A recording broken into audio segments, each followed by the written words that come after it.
Buenos días tenga a todos los presentes, continuando con el ciclo de seminario de la Cátedra de Farmacología, coordinado por la doctora Wanda León y los exponentes Mayeli Delgado y mi persona, José Chalaca, residente de 13 años en ginecología obstetricia. El día de hoy desarrollaremos el tema de hormonas sexuales femeninas, estrógenos y progesterona.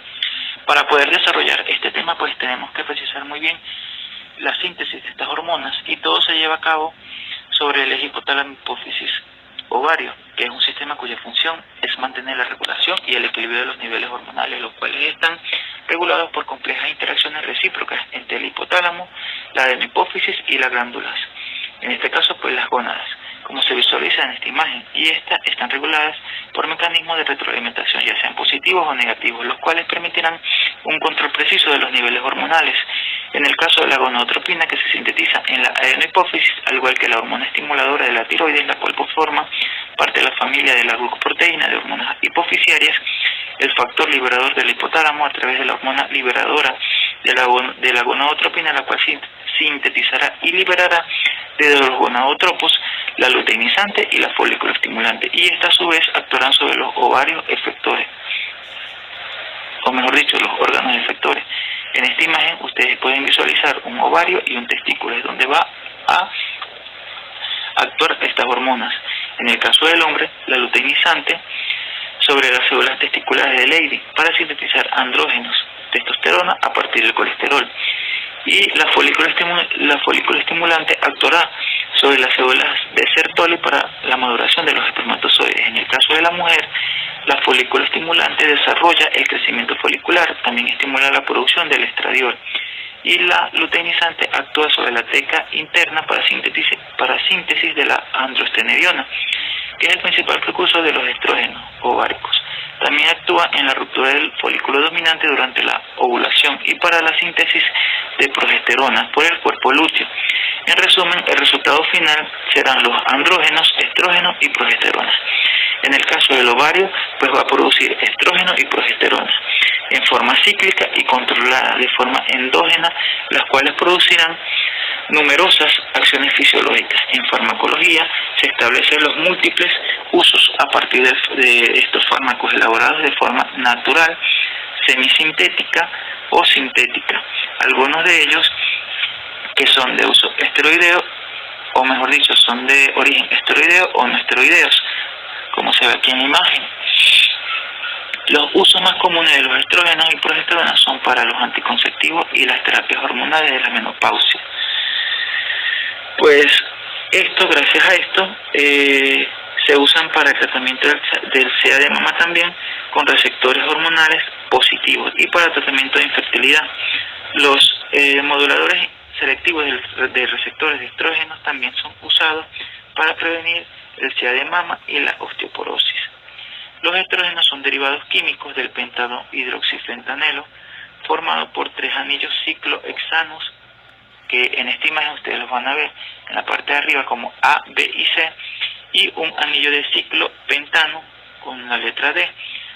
Todo esto está formado por 18 átomos de carbono. De los estrógenos naturales, el más potente es el 17-beta estradiol. Aquí en esta imagen pues se ve la fórmula. El estradiol tiene 3 dobles en el anillo A, un hidróxilo en el carbono 3 y otro en el carbono 17 y 18, como se ve aquí en esta imagen.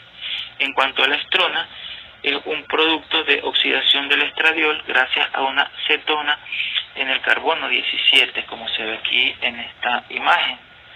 El estriol se forma por la hidratación del estradiol a través de un grupo hidróxilo en el carbono 16, como se ve aquí. El etinoestradiol posee un grupo etinilo en el carbono 17, el mestradol en el ester metílico del etinoestradiol por el grupo metílico en el carbono 3.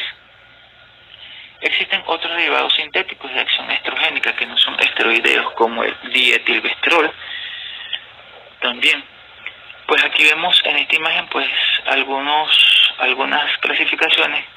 En el caso de los naturales, el estradiol, la estrona y el estriol, el no sintético y semisintético, el etinoestradiol, el mestrol, el quinestrol, y los no esteroideos, el diestrivestrol, el dienestrol, el exestrol, el bencestrol, y los antiestrogénicos que forman parte de, o están en algunas literaturas clasificados como parte de los estrógenos, pero como un efecto contrarrestado, como antiestrógenos, como el clomexifeno, el clomifeno y el tamoxifeno y el danazol. Y a su vez también va a estar clasificado, pues en otra parte, los inhibidores de la aromatasa que guardan relación con este mecanismo. Cabe mencionar que el mecanismo se basa específicamente en la acción estrogénica dependiente de la presencia de receptores intracelulares. Como se ve en esta imagen, fácilmente la membrana celular se liga al receptor citosólico gracias dada la liposolubilidad de estos estrógenos, ya que los atraviesan fácilmente. Una vez que se forma el complejo esteroideo receptor gracias a la separación de proteínas de choque térmico y la dimerización, el complejo ingresa al compartimento nuclear. Una vez en el núcleo, el estrógeno se une a la cromatina nuclear de un sitio aceptor, estimulando así la actividad del RNA polimerasa con la siguiente transcripción del DNA.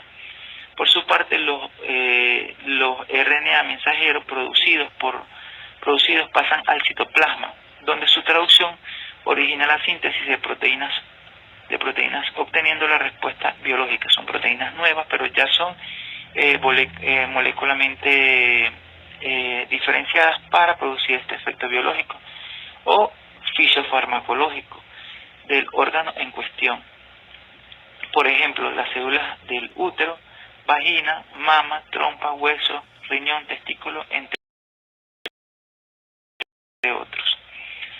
En cuanto a la acción farmacológica, las distintas presentaciones farmacéuticas de los estrógenos naturales surgen de la esterificación del hidróxido fenólico en el carbono 3, dando origen a las distintas sales, provocando cambios farmacocinéticos. Las acciones de los estrógenos sobre los órganos sexuales o órganos primarios o secundarios, como por ejemplo en la mucosa vaginal, va a causar, causa una constitución por un epitelio poliestratificado cuyo desarrollo y maduración cíclica depende de los estrógenos, dando como resultado células cornificadas o superficiales, igual a decir superficiales, las cuales se descaman hacia la luz vaginal y también causan un efecto de estimulación de secreción por las glándulas vaginales, manteniendo así el trofismo de este órgano, cosa que no pasó en la menopausia. La menopausia, con la marcada disminución de la secreción estrogénica, ocasiona una vaginitis senil o atrófica con los consiguientes síntomas como son los pruritos, dispareunia, infecciones, resequedad, entre otros. Caso que en el endometrio los estrógenos causan en la capa funcional una fase de proliferación, aumentando el espesor, la vascularización y la hipertrofia de las glándulas. Este efecto es el que se relaciona en el SIDA de endometrio. Con relación al efecto en las trompas uterinas, aumenta la actividad de las células ciliadas y la motilidad para facilitar el transporte de los ovarios fecundados. En caso de las glándulas mamarias, producen un estímulo trófico y de proliferación sobre los conductos mamarios, el estroma y los tejidos grasos de la mama. También estimula la hiperpigmentación sobre la aureola, el pezón y zona del perine durante el embarazo. En cuanto al efecto de los estrógenos sobre la secreción de la hormona de la adenopófisis, desencadena varios efectos. Primero, la inhibición de la secreción de la FSH por acción de la retroalimentación negativa. Esto va a desencadenar un estímulo trófico sobre el folículo ovárico que provocará un aumento progresivo de secreción de estrógeno y condiciona la disminución de la liberación de la hormona liberadora de gonadotropina y como resultado la supresión de la FSH. Por eso se llama que tiene un efecto o una acción de retroalimentación negativa. Por otra parte, también estimula la fisiología o estimula de forma fisiológica, mejor dicho, por retroalimentación positiva la liberación de la gonadotrofina, específicamente pues la luteinizante.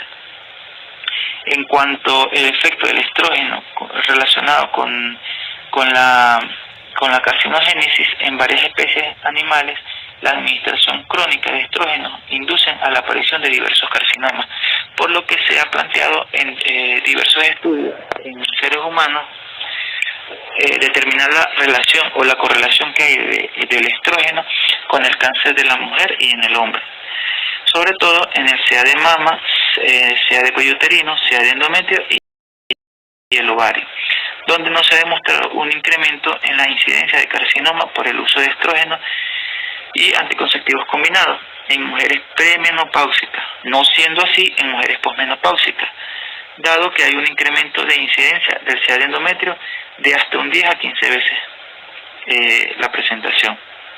En cuanto a la acción antineoplástica, se ha utilizado el uso de tibestrol, un estrógeno sintético no esteroideo en el SEA de mama con receptores estrogénicos, con una respuesta favorable de hasta un 70%.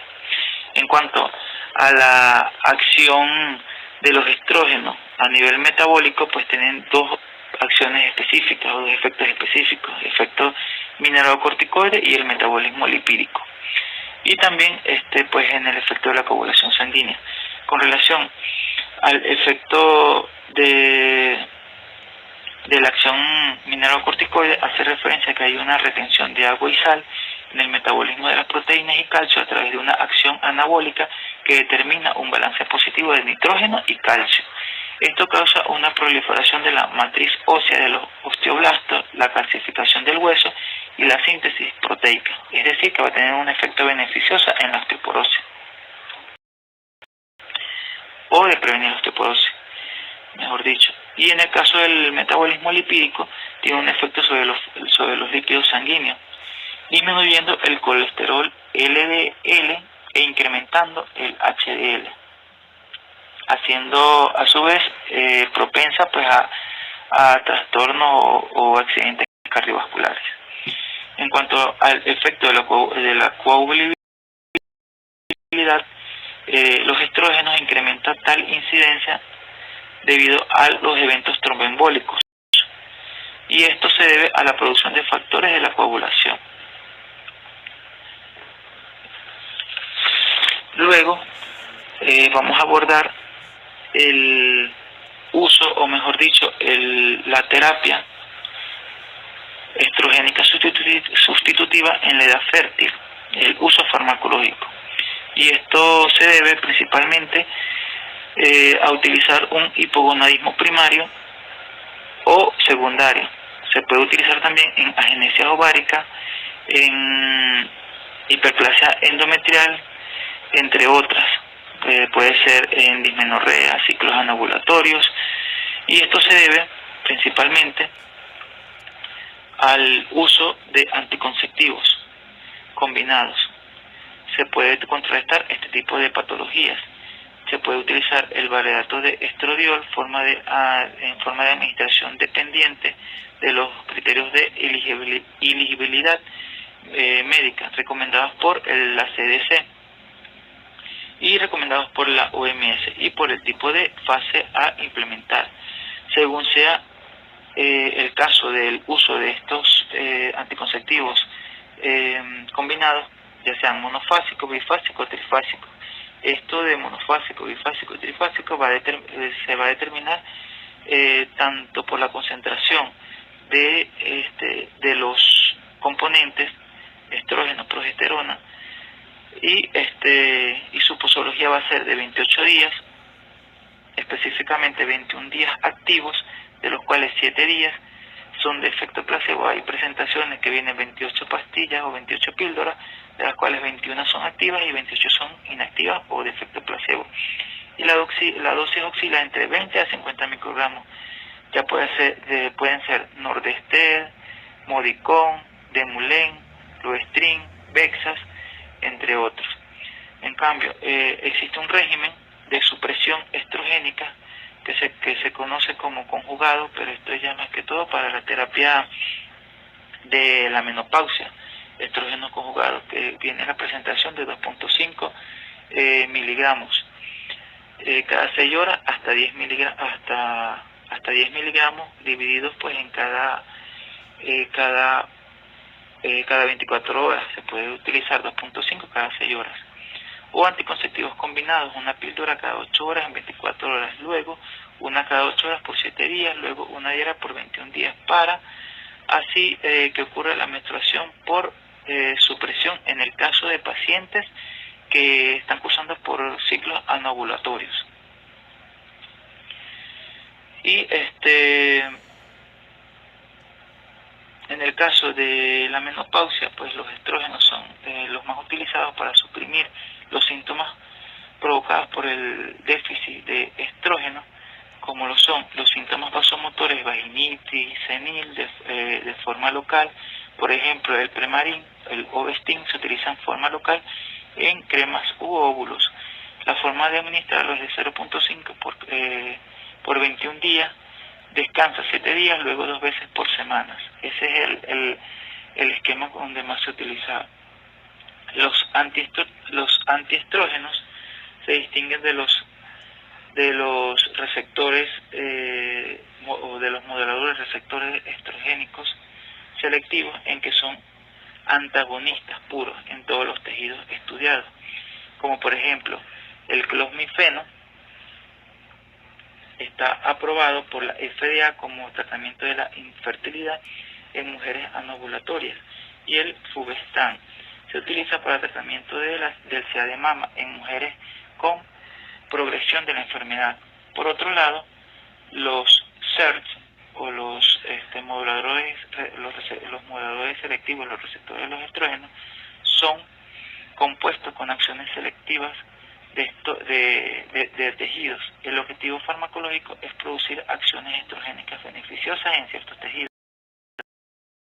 como el hueso, cerebro e hígado, pero con actividad antagonista en tejidos como la mama, endometrio, donde podrían ser perjudiciales, ya que está asociado pues a la carcinogénesis. Actualmente aprobado por la FDA el tamoxifeno, el toremefeno como tratamiento del SIDA de mama, y el raloxifeno, su utilización para prevención y tratamiento de la osteoporosis y reducción del riesgo de la mama en mujeres posmenopáusicas.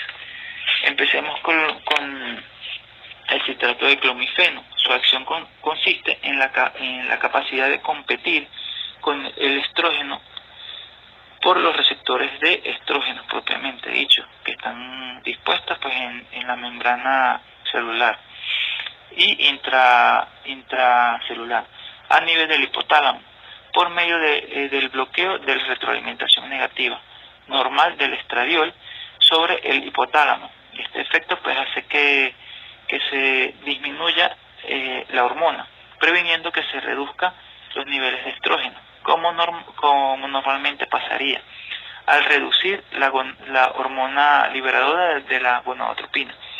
Con el clomifeno causa un efecto contrario, es decir, aumenta la hormona liberadora de gonadotropina. Esto causa la estimulación de la pituitaria para que libere más FSH, en más proporción la FSH que la LH, que a su vez estimula los ovarios para desarrollar ovocitos. En los hombres con oligoespermia idiopática ocurre el mismo mecanismo de estimulación de la pituitaria y liberación de la FSH y la LH, quienes estimularán los testículos celulares, específicamente las células de Leydig, para producir testosterona y espermatogénesis. La farmacocinética se administra por vía oral y se absorbe bien en el tracto gastrointestinal. Se metaboliza a nivel del hígado, a nivel hepático, y se excreta a través de la bilis. La indicación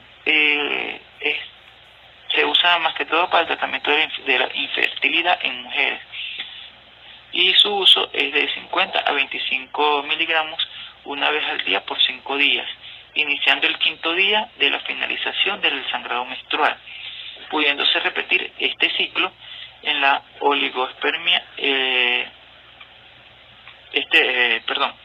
pudiéndose repetir este ciclo hasta 6 veces. Luego de ahí, si no hay una gestación, pues se hace el desuso y se intenta con otro tipo de terapia.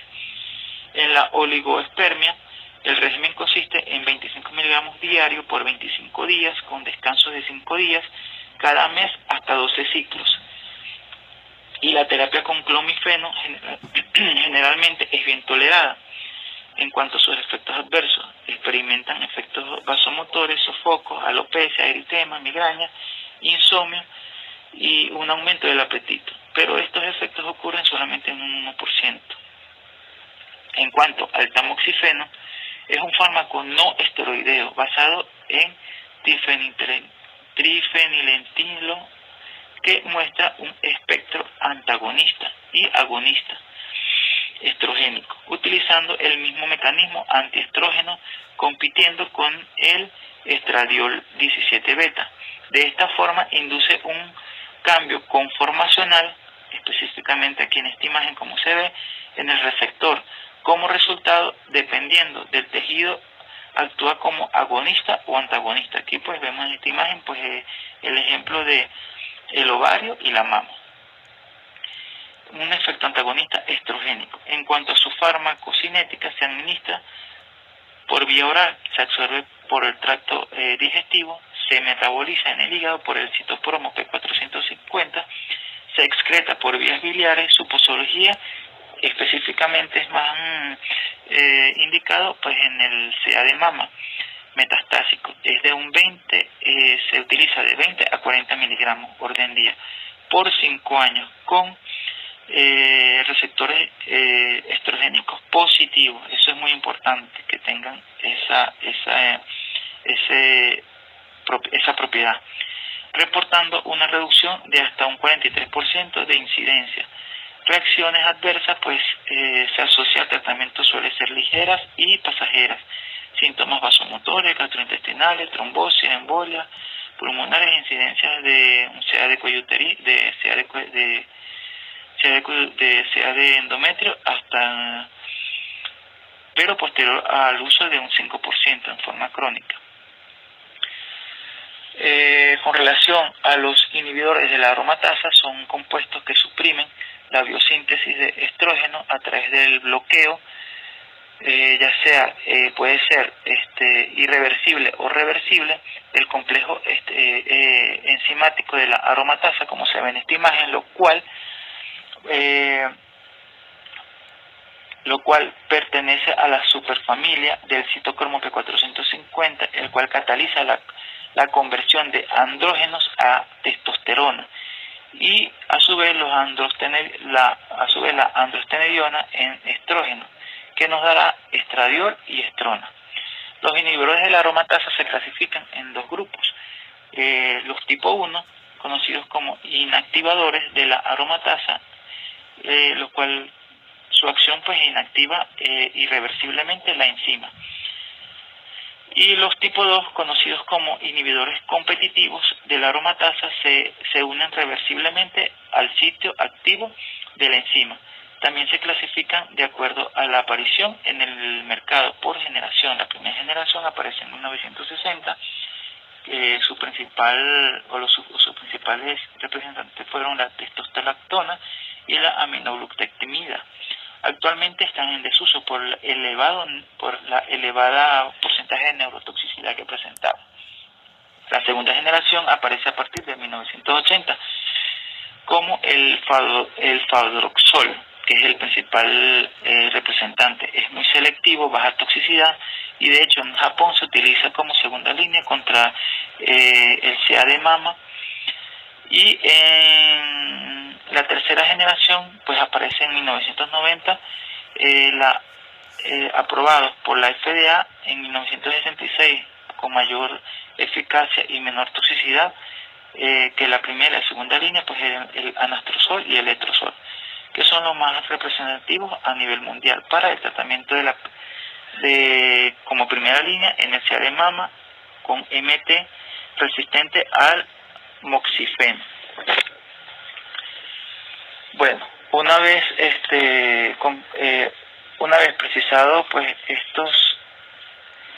estos medicamentos tenemos que saber muy bien sobre los efectos que causa, o mejor dicho, los efectos adversos, pero en cuanto a los síntomas gastrointestinales, hipersensibilidad, pseudomenstruación, efectos mineralocorticoides, fenómenos termoembólicos, efectos carcinogénicos. Es importante señalar que estos efectos pues pueden ir disminuyendo de acuerdo a la tasa de medicación que uno le vaya a indicar a estos pacientes. Puede irse reduciendo la dosis o puede inclusive suspenderse, pero al suspenderse pues ya hay una supresión definitiva. Pueden durar hasta 5 semanas el efecto, pero ya no es indicativo para mantenerlo, y se tienen que rotar a otros fármacos con mayor incidencia o mayor efectos sobre el órgano efector, pero con menor tasa de toxicidad. A continuación, mi compañera María Ángeles Delgado.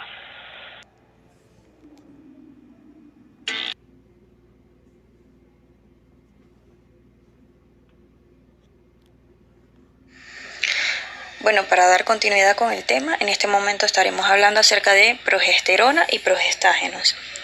La progesterona es una hormona esteroidea de 21 átomos de carbono que se produce en el ovario en la segunda mitad del ciclo.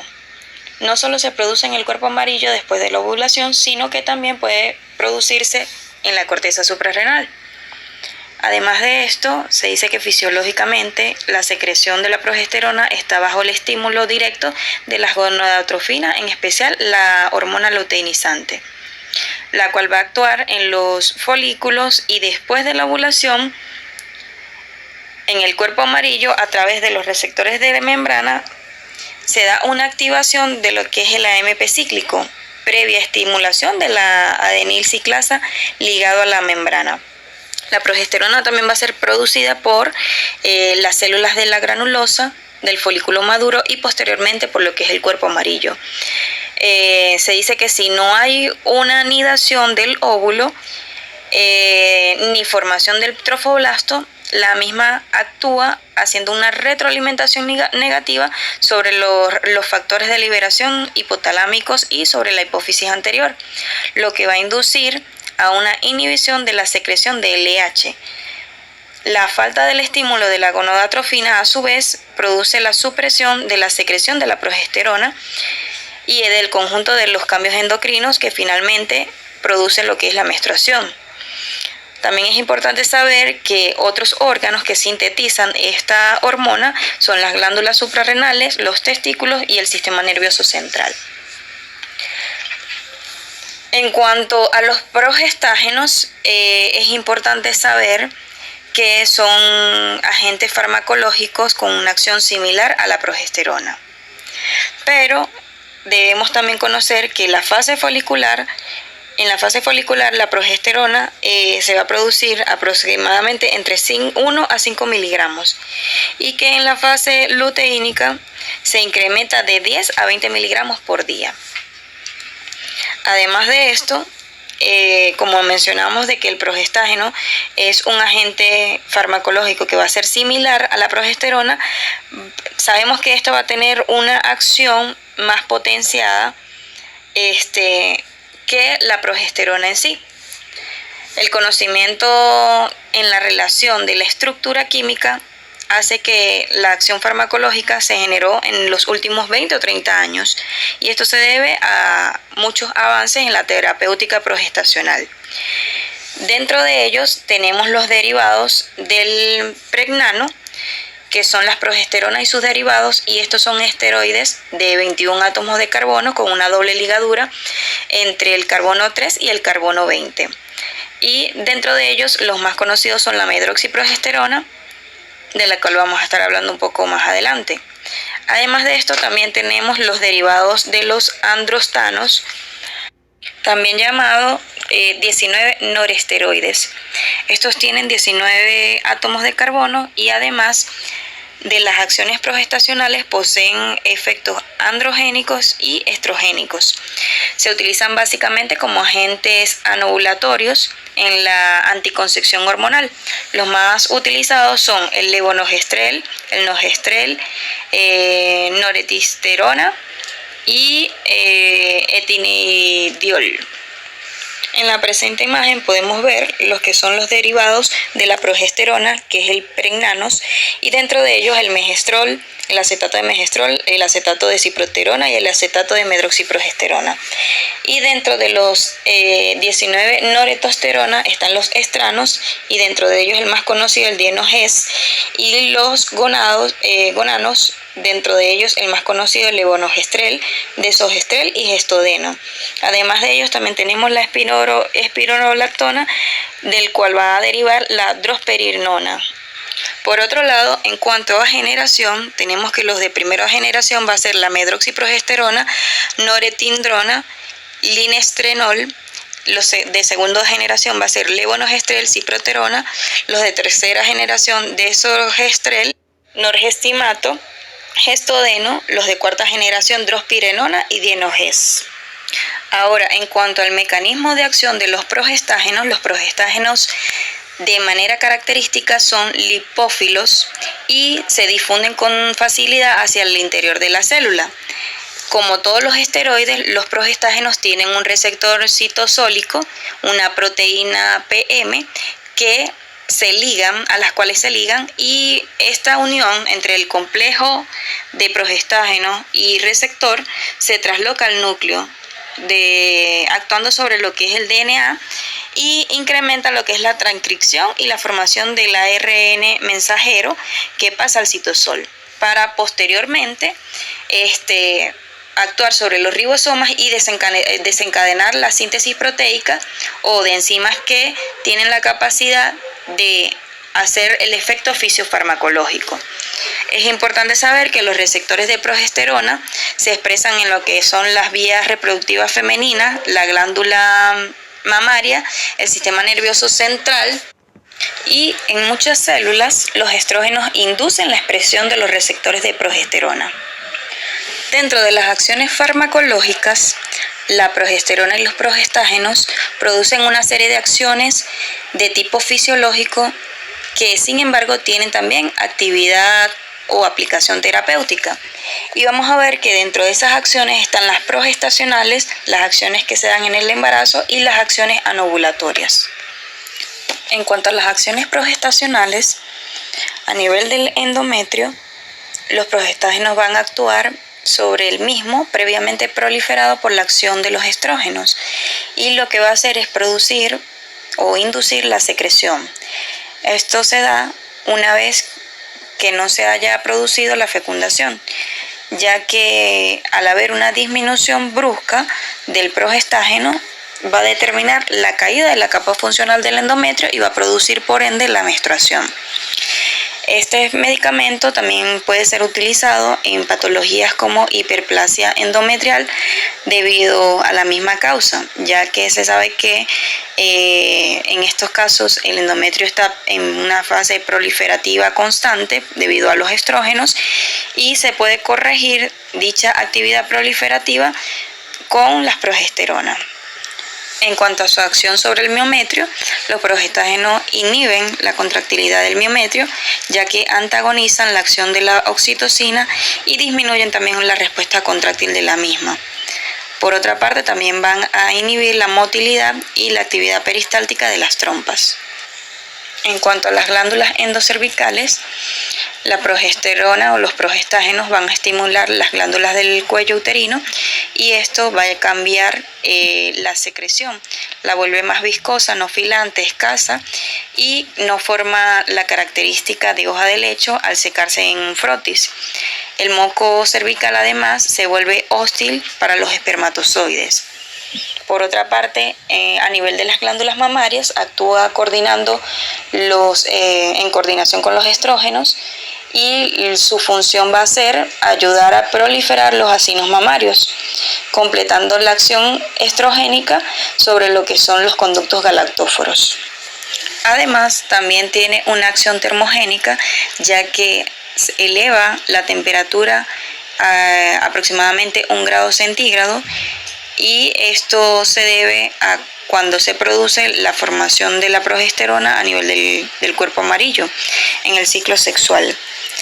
Por otro lado, a nivel de lo que es el epitelio vaginal, la progesterona lo que va a hacer son unos cambios cíclicos, debido a que en la primera mitad lo que ocurre es una maduración proliferativa por acción de los estrógenos, y luego las células cornificadas acidófilas de la superficie del epitelio vaginal alcanzan su máxima proporción en los días de ovulación, cuando los estrógenos han perdido o coinciden con lo que es la elevación de los estrógenos, y disminuye progresivamente en la fase progestacional. Por último, también se describe que tiene acción sobre los lípidos sanguíneos y el colesterol, y esto se debe a que los progestágenos aumentan los triglicéridos, hacen un incremento del VDLS y el colesterol LDL, y también disminuye lo que es el HDL. Estos efectos lo que hacen es favorecer a la aterogénesis y a la aparición de enfermedades cardiovasculares, efecto opuesto que producen los estrógenos. En cuanto a la acción en el embarazo, la progesterona resulta indispensable para lo que es el mantenimiento del embarazo. Por eso el trofoblasto y posteriormente la placenta se encargan de liberar grandes cantidades de gonadatrofina coriónica con actividad de hormona luteinizante. Los progestágenos inhiben la contractilidad uterina y parecen también producir o contribuir a ese efecto de un estado de inmunidad de trasplante que va a ser necesario para evitar o prevenir lo que es el rechazo inmunológico del feto.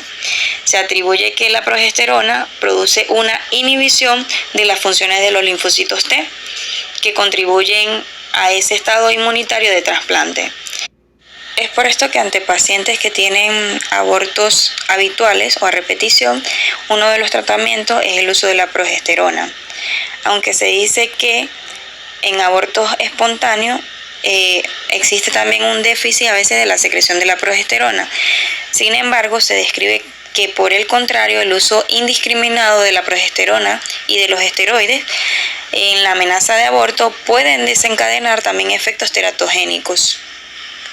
Y en cuanto a su acción anovulatoria, los progestágenos inhiben la ovulación a través de la inhibición de la producción y liberación de la LDH a nivel hipofisiario. En cuanto a la farmacocinética, los progestágenos se absorben por vía parenteral y por vía oral. La progesterona y sus derivados son metabolizados intensamente en el primer paso por el hígado, por lo que su administración por vía oral es ineficaz habitualmente. Sin embargo, los progestágenos sintéticos pueden administrarse por vía oral, ya que los cambios metabólicos iniciales no afectan la actividad progestacional. Por otra parte, estos análogos de la progesterona son susceptibles a la acción de biotransformación hepática. En la sangre, la progesterona circula ligada a la albúmina. Como dijimos anteriormente, se metaboliza de manera rápida en el hígado, y los principales metabolitos son la pregnenolona, pregnadiol y alopregnadiol e hidroxiderivados. Estos metabolitos se van a conjugar con el ácido glucurónico principalmente, y la mayor parte de ellos se eliminan por el riñón. En la siguiente imagen podemos ver los metabolitos que son derivados de los progestágenos, y vemos que en la fase estrogénica del ciclo se liberan aproximadamente 1 miligramo diario, mientras que en la fase progestacional es de 2 a 5 miligramos, y en las fases finales del embarazo es de 50 a 70 miligramos.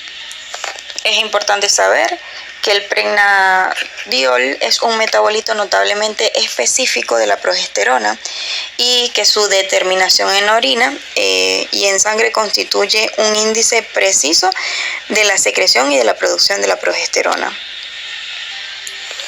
Por otra parte, dentro del uso terapéutico de los progestágenos tenemos la tensión premenstrual, y esto se utiliza para aliviar los síntomas o el cuadro que produce, como son dados por la irritabilidad, cefalea, edemas, hipersensibilidad de las mamas e inquietud. Asimismo, también se utiliza en el caso de la dismenorrea, y en estos casos los progestágenos se dan en combinación con los estrógenos y se administran del día 5 al día 25 del ciclo y en forma secuencial. Estos agentes hacen que se regularice el ciclo, cesen lo que son los dolores y la menstruación disminuya ante la supresión hormonal. También puede utilizarse en hemorragias uterinas funcionales, ya que es un síndrome que se caracteriza por ciclos muy irregulares y abundante sangrado menstrual. Ocurre generalmente porque hay predominio de lo que es el estrógeno y hace que haya una proliferación constante del endometrio, y la falta de la regulación por las progesteronas hace que se produzca esta patología. Es por eso que se utilizan las progesteronas para obtener el efecto deseado, que sería disminuir la proliferación del endometrio. Otros casos también de indicación son los casos de endometriosis, ya que la progesterona tiende a corregir la actividad proliferativa de estos focos o estas masas ectópicas de epitelio endometrial o de tejido endometrial. También se utiliza en casos de carcinoma de endometrio o hiperplasia endometrial, como mencioné anteriormente, y otros son en casos de amenazas de aborto o abortos habituales.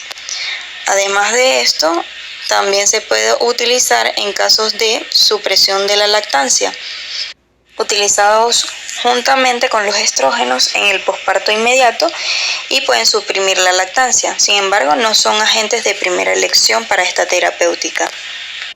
También se utiliza como anticoncepción hormonal, la mayoría en conjunto a los estrógenos, y para los retrasos o retrasar la menstruación, sobre todo en mujeres que son deportistas, que hacen actos académicos u oficiales, para suprimir la menstruación.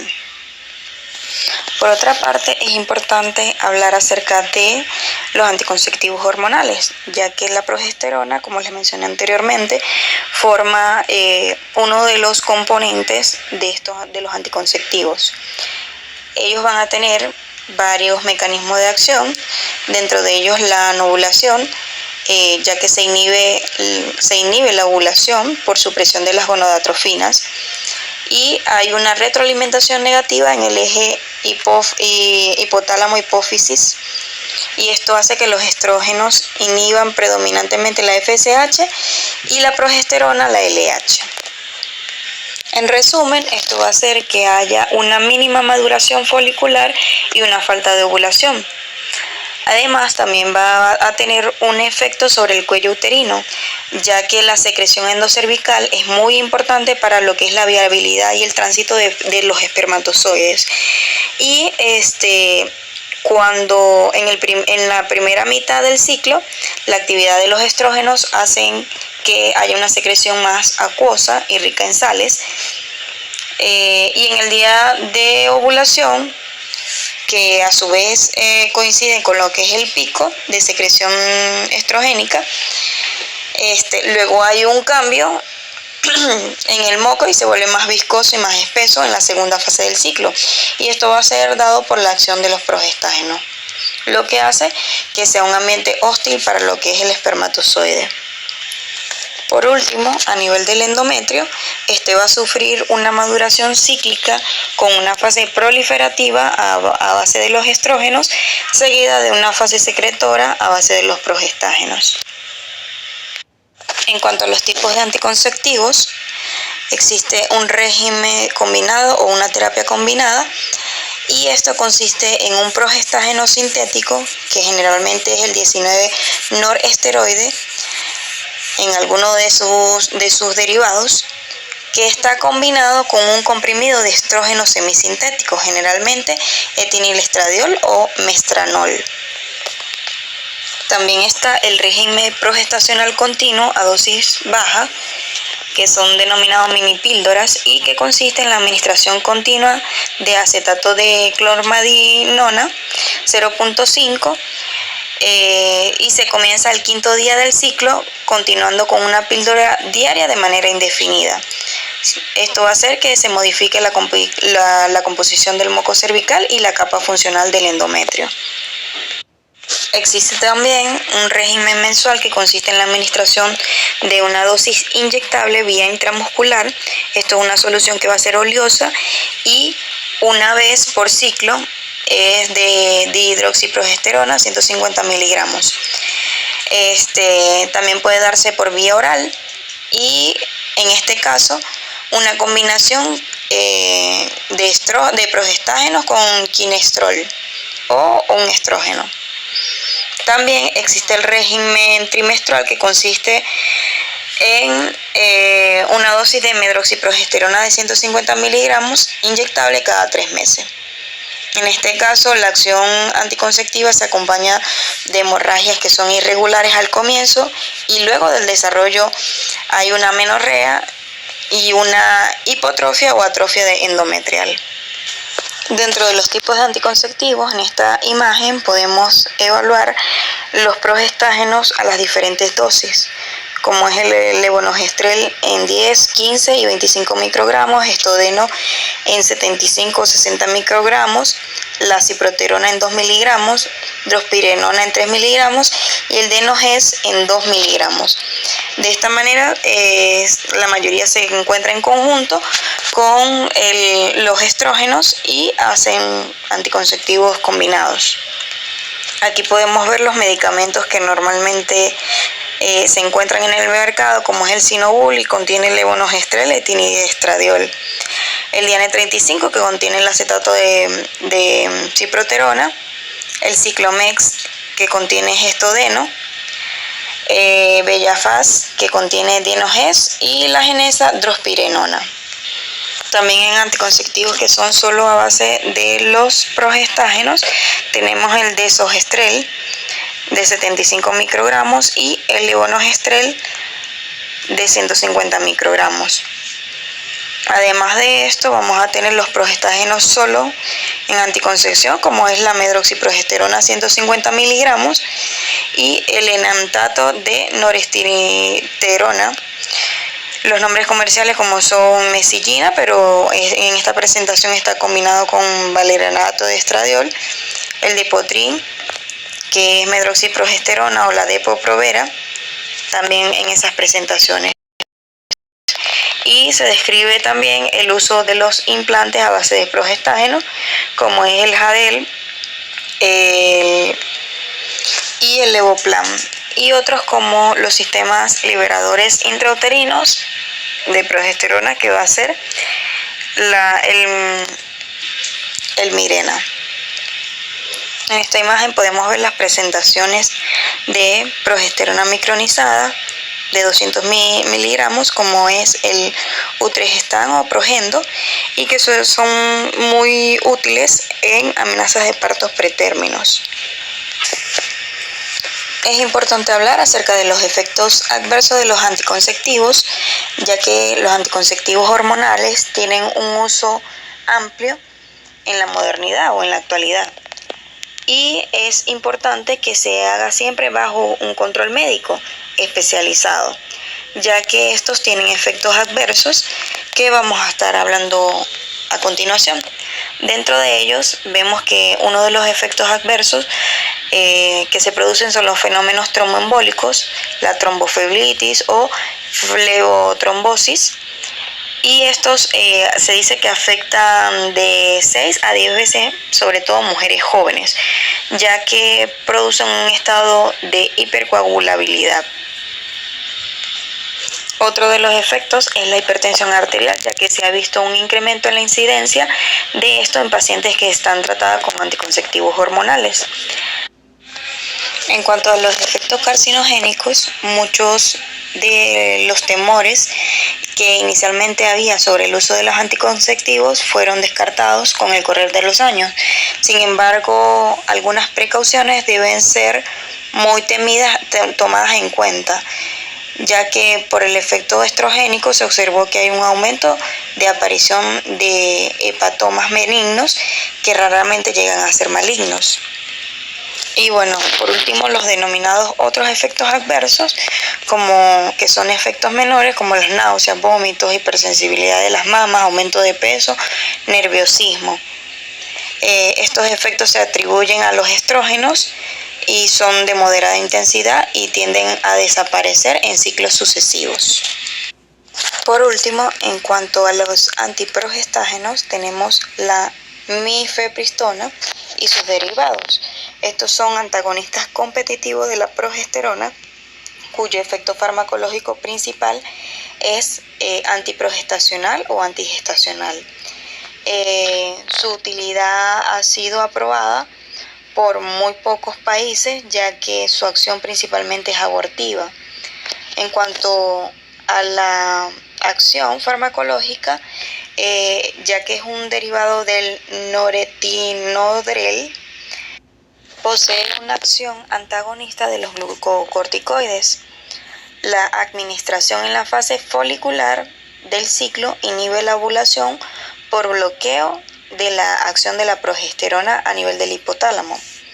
Pero si se administra en la segunda mitad del ciclo, bloquea la acción de la progesterona sobre el endometrio proliferado, desencadenando la menstruación. En cambio, si se administra en el embarazo, luego de producida la anidación, desarrolla lo que es una acción luteolítica y actividad contráctil uterina y produce desprendimiento del embrión. La mifepristona también estimula la liberación de prostaglandinas uterinas que aumentan aún más la contractilidad del miometrio. Es por esto que es conocida como un medicamento para inducción de un aborto terapéutico. Y es importante saber que bloquea los receptores de los glucocorticoides y por retroalimentación negativa incrementa lo que es la secreción de la ACTH, que estimula la esteroidogénesis suprarrenal.